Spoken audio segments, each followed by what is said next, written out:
കിളിക്കൂടിൻ്റെ ഇന്നത്തെ എപ്പിസോഡിലേക്ക് എല്ലാവർക്കും സ്വാഗതം. അങ്ങനെ ഭയങ്കര വഴക്ക് കിടക്കണ്. അപ്പം നമ്മുടെ അഖിലിനെ നമ്മുടെ സുധീഷ് പിടിച്ചു മാറ്റുന്നുണ്ട്. അപ്പം സുധീഷ് ഇങ്ങനെ ഏട്ടാ എൻ്റെ അനിയനെ നീ തൊട്ടിട്ടുണ്ടെങ്കിൽ ഇടിക്കാൻ നോക്കണോ, നീ ആളെയും കൂട്ടിയുള്ളടാ വന്നെന്ന് വെച്ചിട്ട്. അപ്പം സുധീഷ് ഇങ്ങനെ മൂക്കിൽ നോക്കി ഒരു ഇടി കൊടുക്കാൻ നോക്കും. അപ്പം നമ്മുടെ ഹരീഷ് സുധീഷ് ഏട്ടാ വേണ്ട, ഇയാളെന്തിനാ ഇങ്ങോട്ട് വന്നേന്ന് ചോദിക്കും. അടാ അത് പോട്ടെ, ഇവിടെ എന്താ പ്രശ്നം എന്ന് ചോദിക്കും. എൻ്റെ ചേട്ടാ നമുക്ക് പറഞ്ഞ് സംസാരിക്കാം, നമുക്ക് ഒതുക്ക്, നിങ്ങളൊന്നും മിണ്ടാണ്ട് നിൽക്കുന്നൊക്കെ പറയും. അങ്ങനെ വീണ്ടും അങ്ങോട്ടും ഇങ്ങോട്ടൊക്കെ വഴക്കേടാ. എന്ത് തന്നെ ആയാലും നിന്നെ എൻ്റെ പെങ്ങൾക്ക് കെട്ടിച്ച് തരില്ലടാ, സോറി എൻ്റെ പെങ്ങളെ നിനക്ക് കെട്ടിച്ച് തരില്ലടാ, കെട്ടിച്ച് തരില്ല എന്ന് വിചാരിച്ചിട്ടല്ലടാ നീ തെണ്ടിത്തരം ചെയ്തെന്നൊക്കെ ചോദിക്കും. അപ്പോൾ ഇതിനും നീതുവിൻ്റെ അമ്മ പറയും, 21 വയസ്സായ പെൺകുട്ടീന് കോളേജിൽ പഠിക്കാനാണ്, എൻ്റെ മോളെ ചതിച്ചിട്ട് പൊക്കത്തൊരു കുഞ്ഞായിട്ട് നടക്കേണ്ട ഗതി വന്നില്ലടാ നാണം കെട്ടവനെ, അല്ലാണ്ട് തന്നെ നിൻ്റെ കുടുംബത്ത് ചീത്തപ്പോരണ്ട, അങ്ങനെ ഇങ്ങനെയൊക്കെ കുറേ പറഞ്ഞുകൊണ്ടിരിക്കണ്. ഹരീഷാണെങ്കിൽ അതൊക്കെ കേട്ട് നിൽക്കണ്. അങ്ങനെ ഭയങ്കര വഴക്കായിക്കൊണ്ടിരിക്കണം. അപ്പോൾ സമയത്ത് ഒന്ന് നിർത്ത് എന്നിങ്ങനെ ഹരീഷ് പറയും. നീതു എന്താ ഇതിൻ്റെയൊക്കെ അർത്ഥം, നീ എങ്ങനെ ഗർഭിണിയായി എന്നിങ്ങനെ ചോദിക്കണ്. അപ്പോൾ അതോടുകൂടി ചന്ദ്രൻ ദേഷ്യം വരും. എടാ നായേ, എൻ്റെ മോളെ പറ്റിച്ച് വഞ്ചിച്ചിട്ട് ഇപ്പോൾ എങ്ങനെ ഗർഭിണിയായെന്ന് ചോദിക്കും, തെണ്ടിത്തരം ചോദിക്കുന്നോടാന്നൊക്കെ ചോദിക്കും. എന്നിട്ട് പിന്നെയും വീണ്ടും ഹരീഷിനെ അടിക്കാൻ വേണ്ടി കഴിഞ്ഞിട്ട് അഖിൽ ചെല്ലും. അപ്പോൾ അഖിലിനെ പിടിച്ചു വലിച്ച് സുധീഷ് നീക്കും. അങ്ങനെ വീണ്ടും ഭയങ്കര പ്രശ്നം. അപ്പോൾ ആ സമയത്ത് നീതു എന്നെ വിളിച്ചു പറയും, ഒന്ന് നിർത്തുണ്ടാന്ന് പറയും. ഞാൻ ഗർഭിണിയൊന്നല്ല എന്ന് പറയും. പിന്നെ നോക്കും, പിന്നെ നീ എന്തിനാണ് ഈ നുണ പറഞ്ഞതണ്ടേ നീ നോക്കും. അതെ ഹരീഷേ, ഇവിടെ എന്താ ഉണ്ടായെന്നറിയാം, നിങ്ങൾ ആ അമ്പലത്തിലേക്ക് പോയപ്പോഴേ ഇവിടെ എൻ്റെ കല്യാണം നടത്താൻ നോക്കിയതേ ഈ നിൽക്കണ കോന്തനില്ലേ ഇവൻ്റെ കൂട്ടുകാരൻ, ഇവർ കള്ളം പറഞ്ഞ് എന്നെ മണ്ഡപത്തിലേക്ക് വരെ എത്തിച്ചു. അവിടെ ചെന്നപ്പോൾ ഞാൻ അയാളോട് പറഞ്ഞതാ ഞാൻ ഹരീഷിനെ സ്നേഹിക്കുന്നുണ്ട്, ഹരീഷിനെ വിവാഹം കഴിക്കുമെന്ന്. അപ്പോൾ ആ നാണം കെട്ടാൻ പറഞ്ഞത് എന്തെന്നറിയാം, അതൊന്നും സാരില്ലാന്ന്.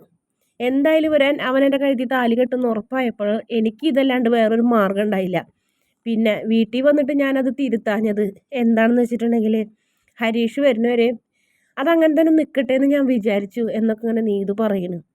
അതോടുകൂടി നമ്മുടെ സുധീഷിന് പെട്ടെന്ന് ചിരി വരും. സുധീഷ് അങ്ങോട്ട് പെട്ടെന്ന് ചിരിച്ചിട്ടാണ് സോറി എന്ന് പറയും. മനസ്സിലായില്ലേ എടി, നാണം കെട്ടവളെ, ഇങ്ങനൊരു നോണ പെണ്ണുങ്ങൾ പറയൂടി, സ്വന്തം ജീവിതം വെച്ച് കളിക്കണല്ലേടി എന്നൊക്കെ ചോദിച്ചു. പിന്നെയും വീണ്ടും നീതുവിനെ തല്ലും. നിങ്ങൾ ഈ മിണ്ടുമ്പോൾ നീതുവിനെ തല്ലുണ്ടല്ലോ, അതങ്ങോട്ട് നിർത്തിക്കോ എന്ന് പറഞ്ഞ് ഹരീഷ് നീതുവിനെ വിളിച്ച് പുറത്തേക്ക് പോകും. നീ ഇങ്ങോട്ട് വന്നേ, എനിക്ക് നിന്നോട് സംസാരിക്കാനുണ്ടെന്ന് പറയും.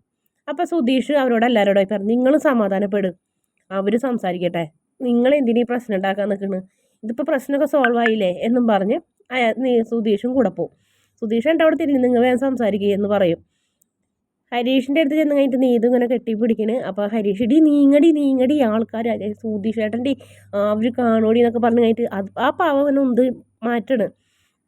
അപ്പോൾ സുധീഷ് അത് കണ്ടിട്ടാണ് ഈശ്വര ഇതെന്ത് പിള്ളേർ, എന്തെങ്കിലും ആവട്ടെ എന്ന് പറഞ്ഞ് സുധീഷ് തിരിഞ്ഞു നിൽക്കും.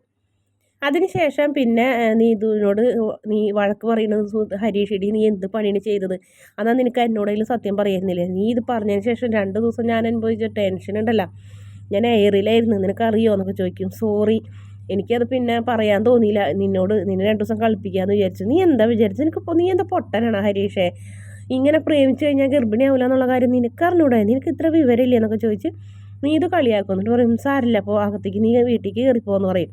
അങ്ങനെ സുധീഷും ഹരീഷും കൂടെ വീട്ടിലേക്ക് പോകണം. അപ്പം കിളിക്കൂട്ടിലാണെങ്കിൽ സുധീഷിനെയും ഹരീഷിനെയും കാണാണ്ട് ഇങ്ങനെ വിഷമിച്ച് നിൽക്കുന്നുണ്ട് സുഭാഷ്. അപ്പം നീതി വന്ന് ചോദിക്കുന്നുണ്ട്, എന്താ സുഭാഷ് ഏട്ടാ, അല്ല മോളെ പോയവരൊന്നും കാണില്ലല്ലോ, നീതുവിൻ്റെ വീട്ടിൽ ചെന്ന് വല്ല പ്രശ്നം ഉണ്ടാക്കുമോ, ഇതവൻ പോയത് തന്നെയാണ് നല്ലത്, അവൻ്റെ പ്രശ്നങ്ങൾ അവൻ തന്നെ സോൾവ് ചെയ്യട്ടെ, അല്ലെങ്കിൽ അവൻ ചെന്നില്ലെങ്കിൽ ആ പെൺകുട്ടിനെ പറ്റിച്ച് അവൻ മുങ്ങിയെന്നല്ലേ പറയുള്ളൂ, ഇതിപ്പോൾ അവൻ ചെന്ന് സംസാരിക്കട്ടെ സുഭാഷ് ഏട്ടൻ ടെൻഷൻ അടിക്കണ്ടെന്ന് പറയും. അപ്പോഴത്തേന് നികേഷ് അങ്ങോട്ട് വരും. നികേഷേ നീ അകത്തേക്ക് പോകോ, ഞങ്ങൾ ഒരു കാര്യങ്ങൾ സംസാരിക്കുന്നു പറഞ്ഞപ്പോൾ, എന്ത് നീതുവിൻ്റെ പ്രഗ്നൻസി കാര്യമല്ലേ, എന്ത് അതിനിപ്പോൾ എന്താ ഞാനറിയാത്ത ഇനി എന്ത് പ്രശ്നമാണ് ഈ വീട്ടിലുള്ളത്, അത് മാത്രമല്ല നീതു പ്രഗ്നൻ്റ് ആയിട്ടുണ്ടെങ്കിൽ ഹരീഷേട്ടനെ പിടിച്ച് കെട്ടിക്കണം, അത്രേ ഉള്ളൂ എന്ന് പറയും. അപ്പോഴത്തേനും കാറ് വരും, കൂടെ വണ്ടിയും വരുന്നുണ്ട്. നമ്മുടെ ഹരീഷിനടുത്ത് സമാധാനമുണ്ട്, പക്ഷേ സുധീഷ് ചിരിച്ച് ഇങ്ങനെ വരുന്നേ. അപ്പോൾ അതിന് മുന്നേ തന്നെ സുധീഷ് നമ്മുടെ നീതുവിൻ്റെ അമ്മനോട് ടാറ്റൊക്കെ പറഞ്ഞിട്ട് പോട്ടേട്ടാ അമ്മായി, ഭാവി അമ്മായി എന്നൊക്കെ പറഞ്ഞിട്ട് കളിയാക്കിക്കൊണ്ടാണ് അവിടെ നിന്ന് പോകുന്നത് തന്നെ. ആ ചിരി ഇവിടെ വന്നിട്ട് നിർത്തിയിട്ടില്ല. നീ എന്താടാ ചിരിക്കണേന്ന് ചോദിക്കും. ഒന്നുമില്ല എന്ന് പറയും. അച്ഛാ എന്നൊക്കെ നമ്മുടെ ഹരീഷിനെ വിളിക്കും. ഒന്ന് നിർത്ത് സുധീഷ് ഏട്ടാ, നിങ്ങളിങ്ങനെ കളിയാക്കല്ലേ, നിർത്ത് എന്നൊക്കെ പറയും.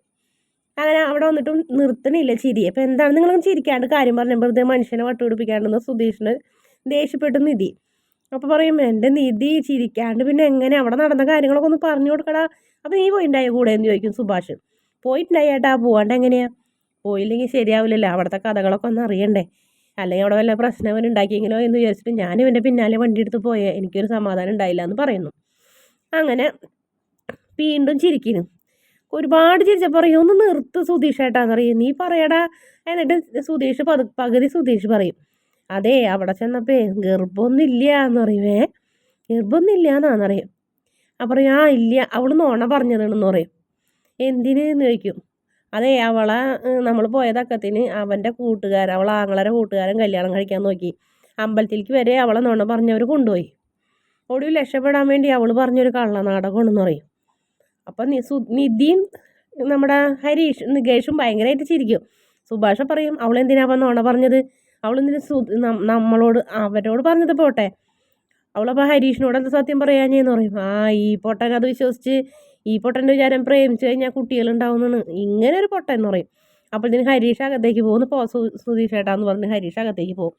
അങ്ങനെ പിന്നെ അവരെല്ലാവരും കൂടെ ഭയങ്കര ചിരിയാവുന്നു. കാരണം സുധീഷ് അതേമാതിരിയാണ് ചിരിച്ച് ചിരിച്ച് പറയണത്. അങ്ങനെ ഭയങ്കര രസമുള്ളൊരു എപ്പിസോഡായിരുന്നു അത്. നല്ല കോമഡി തമാശയൊക്കെ ആയിട്ട് നല്ല രസമുള്ള ഭാഗങ്ങളൊക്കെ ആയിരുന്നു. അതിനുശേഷം പിന്നെ നമ്മുടെ നിധിയുടെ കൂടെ ബസ് സ്റ്റോപ്പിലേക്ക് സുധീഷ് പോകുന്നുണ്ട്. കൂടെ നികേഷും ഉണ്ട്. അപ്പോൾ നികേഷിൻ്റെ പുതിയ കാമുകിനെ കാണാൻ വേണ്ടിയിട്ടുള്ള പോക്കാണ്.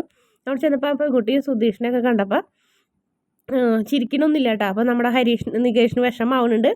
അപ്പോൾ നമ്മുടെ സുധീഷ് പറയുന്നത് ഒരു പെൺകുട്ടീനെ ഞാനറിയും, പിന്നെ അടുത്ത പെൺകുട്ടി ഏതെന്ന് ചോദിക്കും. അപ്പം നിധി ചോദിക്കുന്നുണ്ട് നിങ്ങൾക്ക് ഈ പഞ്ചായത്തിലെ എല്ലാ പെൺകുട്ടികളെ അറിയുമോ എന്ന് ചോദിക്കും.